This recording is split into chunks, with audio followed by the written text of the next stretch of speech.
Okay, thank you. So as some of you may know, it all started election night. I found myself by myself in my living room, on my couch, just sitting, curled up in a blanket, watching the presidential election. And I remember thinking, what happens if he wins? What will happen to me and my family and my community? What will it be like to be a Latino in this country after he wins? And so I found myself watching, and it was close to midnight because the election ran late.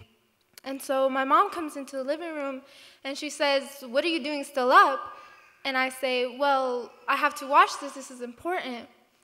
And she says, "No, turn it off." And of course, I listened, and I couldn't get mad at her because I could not expect my mom to understand the importance of this, because she comes from a country, Mexico, that politicians are corrupt, and politics isn't democracy of what it is here in the United States.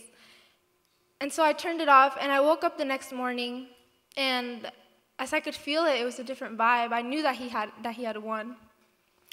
And so I started thinking, what do I do from now? In order to understand this system and in order to feel empowered, I have to get involved in politics. And so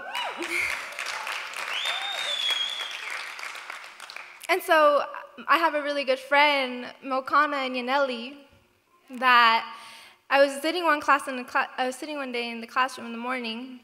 My friend Yaneli's like, "Let's go to a town hall meeting for Carolyn Long." And I say, "Sure, why not?" And we go, us three, and when we get there, it was only 4 teenagers.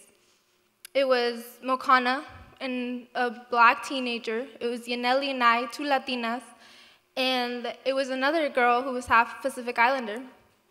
And I remember just being in that room, and I was like, why is there only 4 teenagers in here? Why is there only possibly people who may be able to vote next year, but there isn't more of us? And so I really got inspired to start advocating for other people and start mobilizing and encouraging other people to become politically involved, because even though you don't follow politics, politics follows you.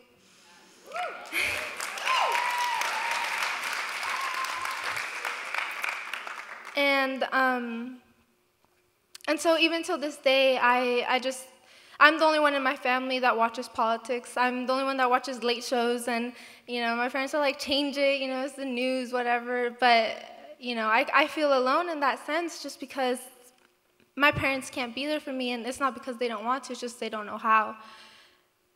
And so what I can encourage you all to do is become aware.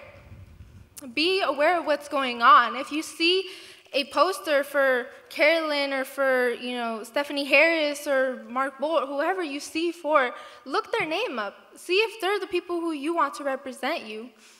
Because I know that this all started because I knew that I wasn't going to be represented the way that I wanted to be. And so if I have one message for all of you, young or old, is to stay woke. Thank you.